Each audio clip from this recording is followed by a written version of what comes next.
Well, hello, folks out there in YouTube land. Got a big show lined up for you. Let's get right on into it.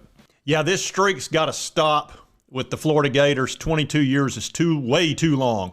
It's 20 years too long. We also got to talk about Greg Sankey and his wonderful decision to unilaterally move to 9 games without guarantees on the strength of schedule and how things are going to play out in the college football playoff moving forward. We're going to get all into that. Now, the Vols are heading down to the swamp. It's been a long time since we beat them. I think it was 2003, 22 years. The streak must end. I've had it with it. I'm done with it. And I can promise you all the Vols fans have had it with this streak. I'm as mad as hell, and I'm not going to take this anymore. Yep, they're mad and they're over it. And this is a great opportunity. Florida's 3-7. They fired their coach, the one and only Billy Napier. We'll never get him back. Look, just got to enjoy the 4 years we had with him, or the 3.5. It ain't got no gas in it. You see there, Scooter? Thinks of the simplest things first. But they're very gettable right now. And one of the reasons they are so gettable, as you can see, there is a huge list of injured players that are out. Now, I don't know how many of these are serious injuries, or maybe a lot of these guys have just sort of chucked it in and decided there's no point in playing these last few games, especially if I'm banged up, which I can look, they're 3-7. They're not going to a bowl game or anything. So they may just be looking to get into the transfer portal or wait and see if Lane Kiffin's coming to Florida. But they're missing a lot of really good players. This Eugene Wilson and Dallas Wilson are very good wide receivers. And they're missing a key edge guy. This George Gums guy is very good and on down the line. The Vols, of course, are still missing our 2 cover corners, which really damaged our defense this year in Ricky Gibson and Jermod McCoy. Our tight ends out, Miles Kinselman. But our list is a lot smaller. I expect Arian Carter to play. He's obviously our leading tackler. And he took, almost 3 weeks off with his toe problem. So I think Tennessee will show up in fairly good health. You know, they've had the off week and then had really another off week when we played our non-conference game, which was, those are just what they are. They're basically an off week where we get to run up some stats. Now the game's at 7:30. Of course it is. So you can imagine the Florida Gators are going to be very well fortified going into that game. You fellas been doing a bit of boozing, have you? Sucking back on Grandpa's old cough medicine? No, oh no, sir. Oh, no. No. Yeah, I expect them to be incredibly loud. The 2 key figures in this game are obviously the quarterbacks. And, of course, Joey Aguilar's had a great season. He has been a little bit loose with the football in a few games, but nothing tragic. DJ Lagway has had the same problem, only it's been a lot worse with the turnovers, and he's not had the stats that Joey's had, not had near as many touchdowns, and been problematic. Sometimes he plays well, sometimes he plays awful. You can see here his total stats: 12 touchdowns, 13 interceptions, just under 2,000 yards. Folks, when you have more interceptions than you do touchdowns, that is awful. I mean, there are no words to describe how bad that is. And this is a 5-star. I think the reason he struggled so much this year is he was so injured. The first year he struggled to stay on the field as a freshman. Then the whole offseason he was hurt with the leg and the shoulder and this and that. And it just seems like he's not the same quarterback that he was last year. I don't know if he just hasn't progressed. And maybe that's why. Maybe it's injury. Maybe it's this offense isn't very good. But he does appear to me to be the healthiest he's been all year. I mean, he looks like he's bouncing around a little bit and able to run. He is a dual threat. And if he uses that, we'll have trouble with him because we always struggle with a dual threat quarterback. But if he throws a bunch of interceptions, that will be the difference in the game.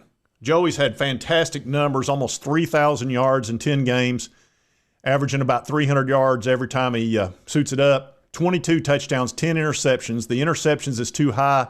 The touchdowns are great. I mean, 22 touchdowns in 10 games is fantastic. And those aren't all in the FCS games either. A lot of those are in conference games, as you know. He's not really what I consider a true dual threat quarterback. He can run, and he can fool you, and he's not easy to sack because he's a big dude. But he's not going to take off on you and scare you. I fully expect Tennessee to score and score often. You know, they're going to need over 30 points to win this game, and I think they can do that. As long as Joey is pretty careful with the ball, don't get too crazy with it, and the crowd doesn't overtake us, we should be able to get over 30 points, and we'll need every bit of that.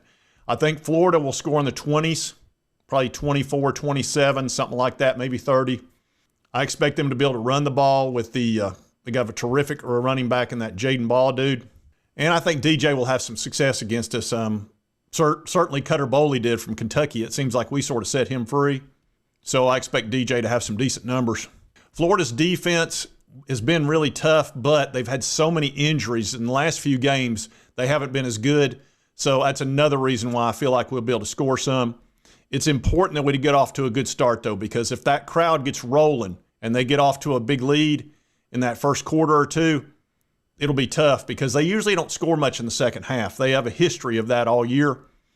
So we need to keep it tight in that first couple of quarters or get a lead, and then I think we'll be okay. But if that crowd gets into it, it's going to be rough. But the streak's got to end. I can't take much more of this, and I want it over. No.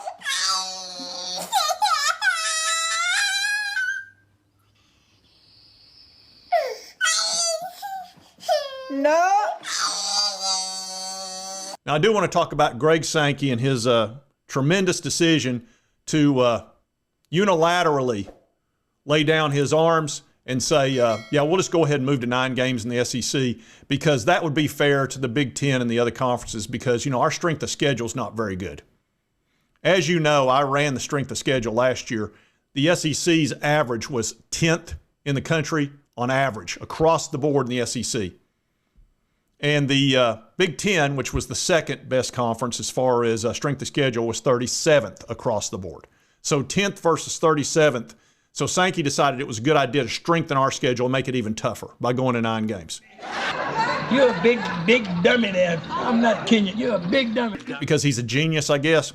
Anyway, let's look at strength of schedule this year. This is team rankings through the 20th. Alabama's number 1, Florida's number 2, Georgia's number 3. Thank goodness we're going to 9 games next year so we can make it tougher, because obviously it's not fair to the other conferences. Let's see, here's Indiana. There's your Big Ten team, number 4. Then Texas, Oklahoma. Here comes Notre Dame at number 7. There's Texas A&M and South Carolina, and then Oregon at 10th. So we've got 7 of the top 10 strength of schedules. And then you'll see plenty of others down through here. There's Ohio State at 15th. Iowa at 12th. So there are a few Big Ten teams in the top 15. Let's see where the Vols are at 25th. We've not had as tough a schedule as normal this year. There's Miami at 23. Missouri probably had the easiest schedule this year, 27th, even though there's a couple just below them in the SEC. You won't see anybody outside the top 30, I would think, in the SEC. Now, you're going to see a ton of other teams after that are in the Big 10, Big 12, ACC. Pretty much all of them are after 30. And that's not me attacking the other conferences. That's me just looking at the numbers. Those are the statistics. Okay. Don't attack the messenger. And here are a bunch of other team rankings in November. ESPN, FPI. I actually had Wisconsin number 1. Then they had Florida, South Carolina, Alabama, Kentucky, Illinois, Arkansas, Auburn, Georgia, and LSU. So 7 of the 10 are SEC. Let's see. Sagarin had Florida number 1. I think Florida has the toughest. And South Carolina number 3. They've got a vicious schedule. Wisconsin number 2, and then all down through. The rest of these are all SEC until you get to number 10 with Stanford. This is a weird one, this Collie Metrics. They've got something like FCS Group 8 as number 5. I don't even know what the crap that means. They had Florida as number 1. And then we've got Massey ratings. They had all SEC in the top 10. So how does Greg Sankey justify moving to 9 games? Explain that to me. Make it make sense. You're at 10th. The next best conference is at 37th. And look, here's what it boils down to. You've got a handful of really terrific teams in the Big Ten. We all know who they are.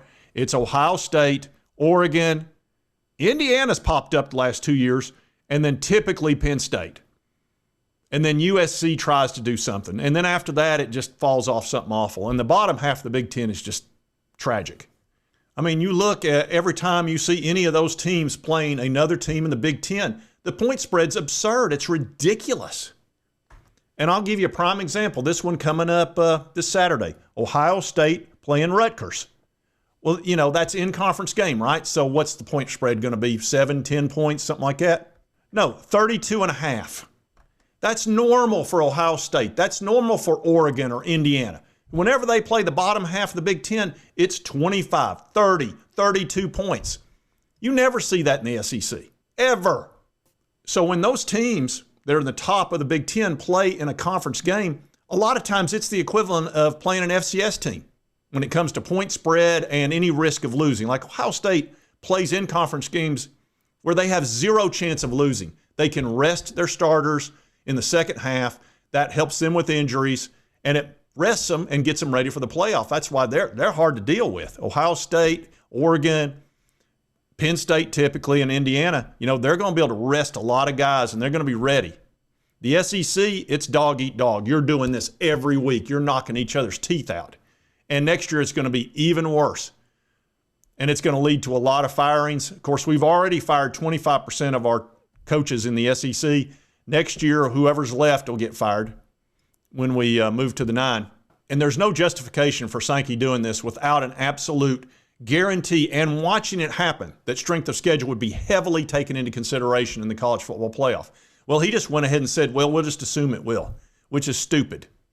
That's why I've got no use for that decision. I think that was a tragic decision. I also don't like the fact that Tony Petitti got a lot better TV deal. If you're in the Big Ten, you're getting a lot more money for your TV rights than the SEC, and your deal is up before the SEC's by 3 years, so you're going to cut another deal, or Tony will, and he's going to kick butt. So you've got the better commissioner. There's no question about it. And Sankey just keeps messing up. And I know why he did it. He wanted to move to 9.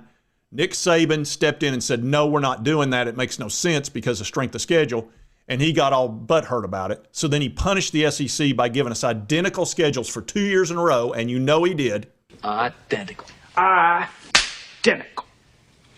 And then he finally got it pushed through this year without any guarantees, which is just incredibly foolish. If anything, it should have been the opposite.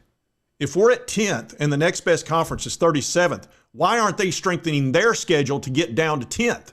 Doesn't anyone notice this? I feel like I'm taking crazy pills. Instead of us going from 10 down to 8. It's just foolish. Anyway, I guess what's going to happen, we're going to have a playoff like the basketball. You're going to have to let so many teams in that it really doesn't matter. And I think that's a shame. I think it should never be more than 16. That should be the absolute max, but we'll probably end up with 32 at some point because Greg Sankey wanted to go to 9. I guess he'll want to go to 10 next year. Why don't we just play 12 SEC teams the whole year, and we can go down to everybody can have an average of 3rd in strength of schedule. Maybe that'd make Sankey happy. And by the time we get to the playoff, half our teams will be injured. That's why he needs to go. Anyway, that's my opinion on the guy. I don't understand how you just lay your weapons down and just let the other conferences beat the crap out of you in any negotiation. Maybe it'll turn out he made the right decision. I highly doubt it. Anyway, folks, Florida week. If we can get this monkey off our back, I'll be a happy dude. And I'll quit being so negative about this week because I've been doing this for 22 years, every other year. And I'm sick of it. It's got to end. And I got a good feeling about Joey Aguilar ending this one for us. When you think about the pressure on this, we're not in the playoffs. So what's the pressure? And Florida, you know, if you jump on them and get a lead like Kentucky did, they might phone it in. You never know. It's they're in a weird situation at 3-7. When Florida's hot, nobody flies higher. But when they're down, a lot of times they'll phone it in. So we got to jump on them quick, get off to like a 17-3 lead or something like that in the first quarter, and maybe we can shut this thing down. But if they get off to a lead, it's not going to be pretty. Anyway, if you like this content, be sure to hit that like button. Let's me know continue to cover all these big college sports stories. If you've not subscribed, boom, boom, and boom. Hit that button right there. Will not cost you a dime. Help you get my videos. And right over here is the most recent video. YouTube, thanks for enjoy. And we'll see you next time on Sports Talk Jay.